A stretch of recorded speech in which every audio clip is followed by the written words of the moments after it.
오늘 새벽 우리에게 주신 말씀 먼저 보도록 하겠습니다. 오늘의 말씀은 빌립보서 4장 10절에서 12절 말씀입니다. 빌립보서 4장 10절에서 12절 말씀이 길지 않으니까요, 한 목소리로 함께 읽도록 하겠습니다. 빌립보서 4장 10절에서 12절 말씀 시작. 내가 주 안에서 크게 기뻐함은 너희가 나를 생각하던 것이 이제 다시 싹이 남이니 너희가 또한 이를 위하여 생각은 하였으나 기회가 없었느니라. 내가 궁핍함으로 말하는 것이 아니니라. 어떠한 형편에든지 나는 자족하기를 배웠노니 나는 비천에 처할 줄도 알고 풍부에 처할 줄도 알아. 모든 일 곧 배부름과 배고픔과 풍부와 궁핍에도 처할 줄 아는 일체의 비결을 배웠노라. 아멘. 다시 한 번 더 축복하며 나가기를 원합니다. 오늘도 이른 아침부터 귀한 새벽의 자리에 나와서 하나님을 사랑하는 마음 가지고 또 예배의 자리를 사모하는 마음으로 나오신 우리 모든 성도님들에게 주님의 사랑이 가득한 오늘 하루가 되기를 간절히 축복합니다.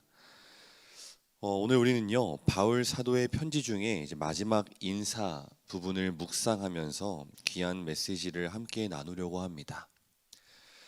보통 편지의 마지막은 간단하게 끝나기 쉽지만 오늘 읽은 빌립보서 4장 10절부터는요, 오히려 이 편지의 핵심 중 하나가 담겨 있는 것을 볼 수 있습니다.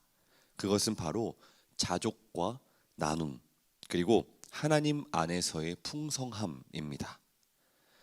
우리가 첫 번째로 살펴볼 것은 자족입니다. 오늘 본문 말씀 4장 11절 말씀에서 바울은 이렇게 말합니다. 내가 궁핍함으로 말하는 것이 아니니라. 어떠한 형편이든지 나는 자족하기를 배웠노니. 아멘. 바울은요, 이 빌립보 성도들이 자신을 도와준 것에 대해 감사하면서 한 가지 중요한 신앙의 고백을 말하고 있습니다. 나는 어떠한 형편이든지 자족하기를 배웠다. 여기서 배웠다는 말이 참 중요한데요, 자족은 태어날 때부터 되는 것이 아닙니다.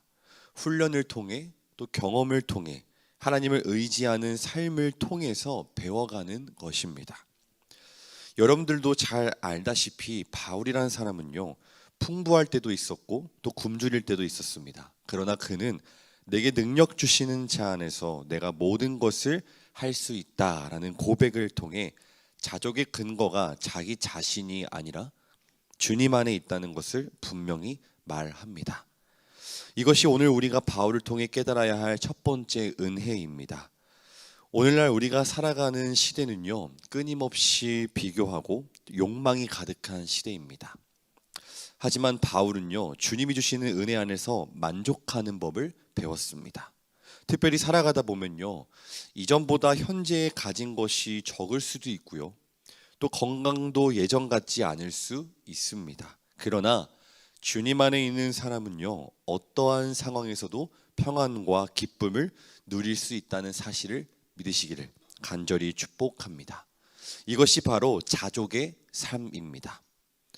두 번째로 살펴볼 것은 나눔인데요, 오늘 본문 이후의 말씀 4장 14절과 18절에 보니 그러나 너희가 내 괴로움과 함께 참여하였으니 잘하였도다. 18절 내게는 모든 것이 있고 또 풍부한지라 너희가 준 것을 받음으로 내가 풍족하니 이는 받으실 만한 향기로운 제물이요 하나님을 기쁘시게 한 것이라. 아멘. 빌립보 교회는요, 바울의 선교를 위해 여러 번 물질을 보냈습니다. 다른 교회들보다 유난히 나누는 교회였습니다. 그들의 나눔은요, 단순한 후원의 의미가 아니라 바울의 사역에 동참하는 참여였습니다. 바울은 그들의 헌신을 향기로운 제물, 하나님을 기쁘시게 한 것이라고 표현합니다. 여러분, 우리가 드리는 헌금과 또 섬김이 사람에게 보이기 위한 것이 아니라 하나님을 기쁘시게 하는 향기가 될 수 있다는 사실을 기억하시길 소망합니다. 나눔이라는 것은요, 가진 사람만이 하는 것이 아니라 마음이 있는 사람이 하는 것입니다. 어떤 분들은 이러한 오해를 하시더라고요. 내가 가진 게 없어서 도울 수 있을까? 내가 아무것도 없는데 어떻게 도울 수 있을까?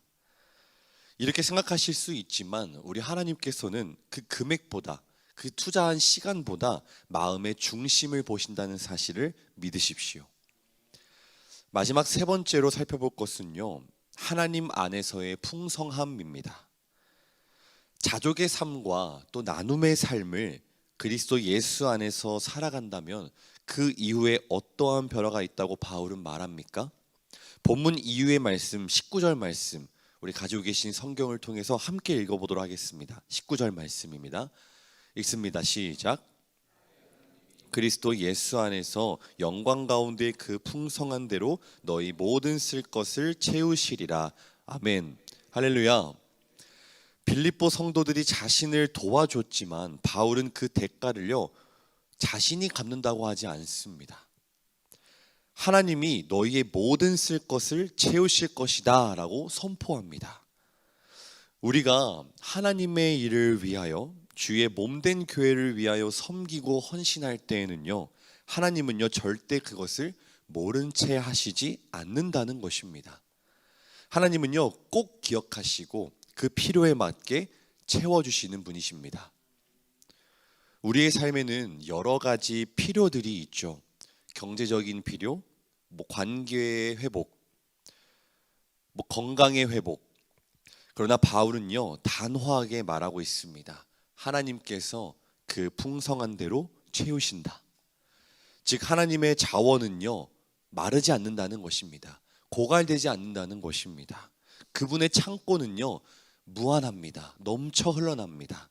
그러므로 우리는요 낙심하지 않고 담대히 살아갈 수 있다라는 그 믿음을 가지고 오늘 우리가 살아가기를 간절히 축복합니다. 사랑하는 꿈의 교회 성도 여러분, 오늘 이 빌립보서의 마지막 말씀을 보면서 우리의 삶의 여정이 자족함으로 채워지고 또 나눔으로 풍성해지며 하나님의 공급으로 든든하게 설 수 있기를 간절히 축복합니다. 그리고 무엇보다도 이 모든 것 위에 주 예수 그리스도의 은혜가 여러분의 심령에 또 여러분의 삶 가운데에 넘치기를 간절히 소망하며 축복합니다. 기도하겠습니다.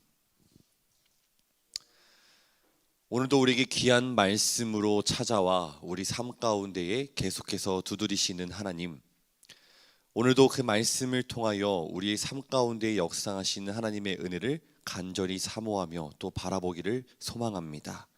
특별히 오늘 빌립보서의 마지막 말씀을 통하여서 우리의 삶의 여정이 자족함으로 채워지고 또 나누면서 풍성해짐을 기억하며 그 모든 것들이 하나님 안에서의 풍성함임을 기억하며 내 스스로 채우는 것이 아닌 내가 나누고 자족하는 그 삶을 살아갈 때에 하나님께서 우리 가운데에 더 크고 놀라운 은혜로 채워주실 것을 믿습니다.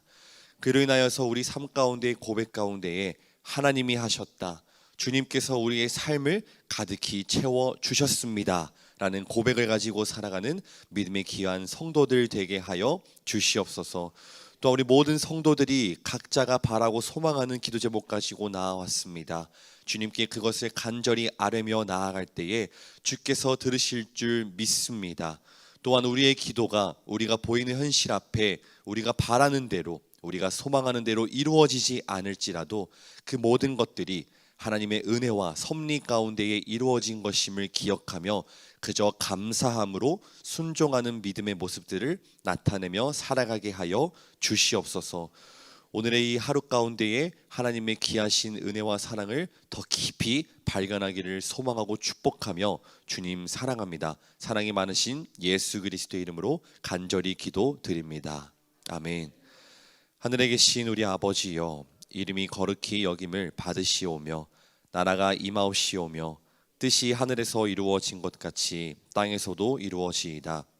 오늘날 우리에게 일용할 양식을 주시옵고 우리가 우리에게 죄 지은 자를 사하여 준 것 같이 우리 죄를 사하여 주시옵고 우리를 시험에 들게 하지 마시옵고 다만 악에서 구하시옵소서. 나라와 권세와 영광이 아버지께 영원히 있사옵나이다. 아멘. 오늘 우리가 함께 나눈 말씀 가지고 기도하기를 소망합니다. 우리 삶 가운데에 자족함으로 채워지고 함께 나누면서 그것이 더욱더 풍성해질 때에 하나님의 그 은혜가 더욱더 깊이 있게 느껴지기를 소망합니다 라는 말씀 가지고 함께 나누시고, 특별히 내일 드림 페스타가 있습니다. 한 영혼 전도를 위하여, 한 영혼 구원을 위하여 함께 수고하고 헌신하며 나가는 그 모든 시간들, 그 모든 프로젝트 가운데에 하나님 함께하여 주시옵소서. 우리 시간 간절히 주여 한번 외치시고 통성으로 기도하며 나가도록 하겠습니다. 주여.